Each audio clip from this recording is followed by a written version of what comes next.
Channel वाला 100 रुपया दे दी है तो पहुंचे परिवार कौन थोड़ी कमाता रहा 10% ब्याज को देवल करो लड़का चलते चलते माई के द्वार पर पहुंचल बा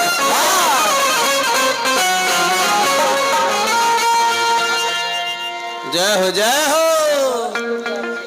धन है जी रामानंद भगत जी की तरफ से बहुत रुपया का पुरस्कार भगत जी के बार बार हार्दिक स्वागत अभिनंदन बा चाहल के रेवा पर देवी मैया खुश रहत देवी माई खुश रहस रेवा पंकज जी पर खास करके गंगा मैया गजब गजब गाना आई बा पर साल देखली हो नवरात्रवा में देवी गीत में प्रमोद भाई गाना गा दिले रहले यो हो देवी मैया हमरा मौला चाहिए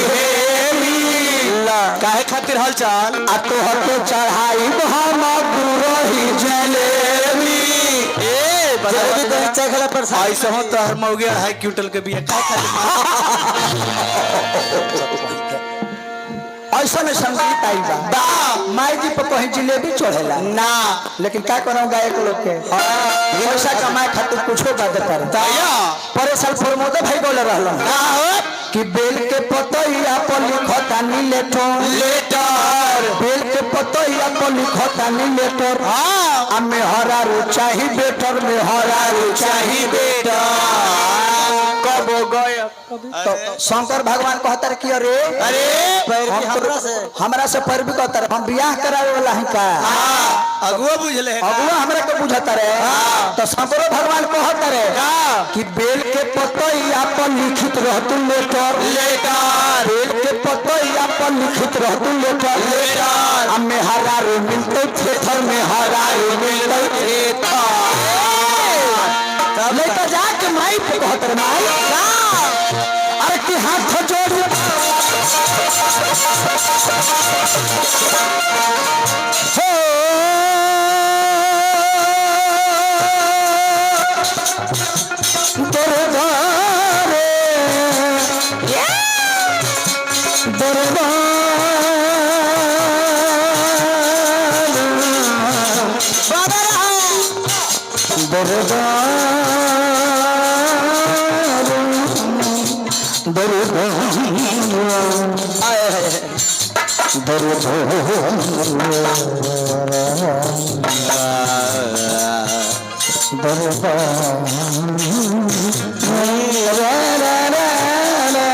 मैया हाथ जो पानी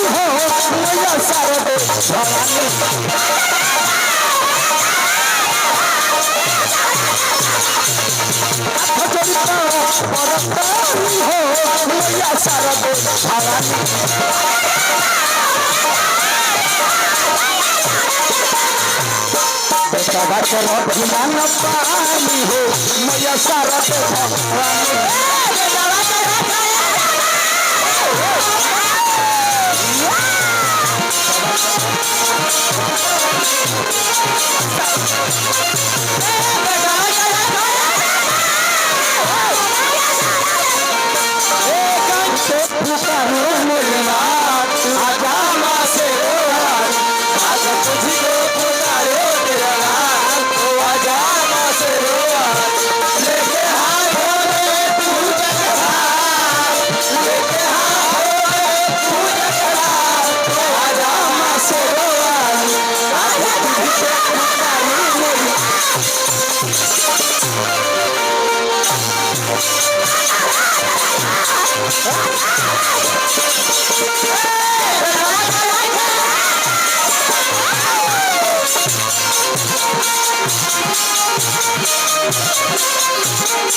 रामचरितमानस के लिखले के गोस्वामी तुलसीदास पहला रामायण के लिखले के हनुमान जी जौना रामायण का नाम है हनुमत रामायण वाल्मीकि जी गौरव धोलो कहले कि हनुमान जी जब रउआ राम जी के साथे रहले बानी और रउआ राम जी के बारे में वर्णन कर देनी तो हमने के रामायण के का वैल्यू रही रामायण के समुद्र में पत्थर पर जौना लिखले रहल ना पढ़ल पहन में तुम पत्थर के फेंकवा दिल समुद्र में। दूसरा बार लिखले वाल्मीकि जी संस्कृत में अनुवाद कैले और उ रामायण के गोस्वामी तुलसीदास जी हिंदी में अनुवाद कैले। तनी देखी चरचराहट होता सफाई करो। हाँ जी कोर्ट से दिक्कत बदक नहीं। कृपया बॉक्स में मच्छर शुरू में बढ़िया बोलत रहे तब मच्छर हिल गया है बॉक्स में, ध्यान दीजिए। पलाकवा के खोसा बढ़िया तने में हल्का भेंजा के डाल ठीक बा। हेलो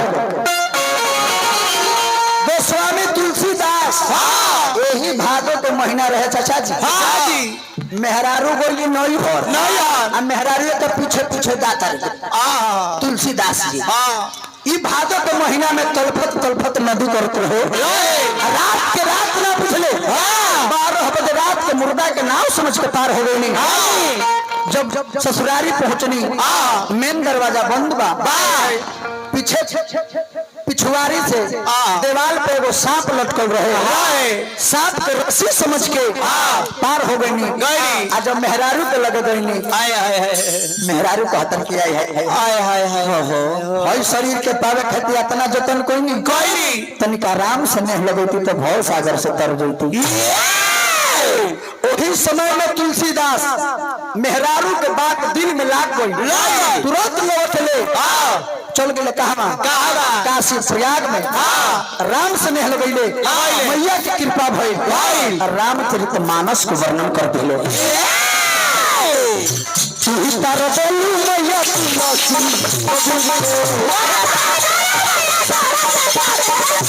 बेटा रचना करके बदलू तक वीर के बेटा रत्नाकर कहनी रमेश भैया तनिका बेटा रत्नाकर कहनी तो गार्जियन लोग समझता रहे लेकिन लड़कन जना बारे नौजवान लोग के समझावल बहुत जरूरी बा। रत्नाकर केकरा नाम रहे? वाल्मीकि जी के पहला नाम पूर्व में रत्नाकर रहे। उनकर काम का रहे चोरी करना, चंदगिरी करना, खाली डाकूगिरी के काम रहे। झोला झकर छीनना। एक बार नारद बाबा के धो ले नारद बाबा कहले कि रत्नाकर झोला खाली जकरा खातिर चोरी करत रहे तारा साथ दे दी है। जा तो अपन माई से पूछो, बाबूजी से पूछो, अपन मेहरारू से पूछो यदि तार बाप में भगदारी बारे। नारद बाबा कहीं भागल नहीं खोन यही जे हम बानी तू जा पहले पूछ के आवो। गईले अपना माई बाबू से पूछले माई चोरी करके थोड़ा खियावा ही आओ तो हमारे पाप में भगदारी है, तू चलबे साथ नरक में। माई बाबूजी कहते कि हम कैसे जाई, तू जहाँ से खियावा चोरी कर सब सिलेंडर बोल देलस। लास्ट में नारद बाबा के चरण में गिर गेले वाल्मीकि। कहले कि तू राम राम जपो है कि ना मारा है कि राम राम जपो। रामचरित मानस में गोस्वामी तुलसीदास बाबू लिखले उनका नाम जपे जग जाना वाल्मीकि भय पर हम सब तो तू ही तार देलू मैया तुलसी चारों तना करके बदलू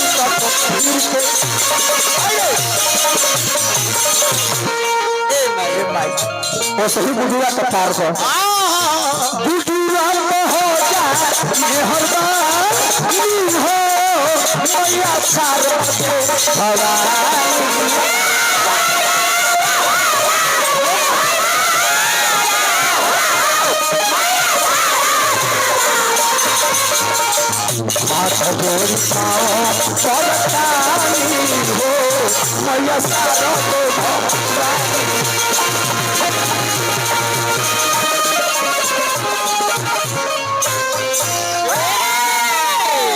अब भाई लास्ट में हमने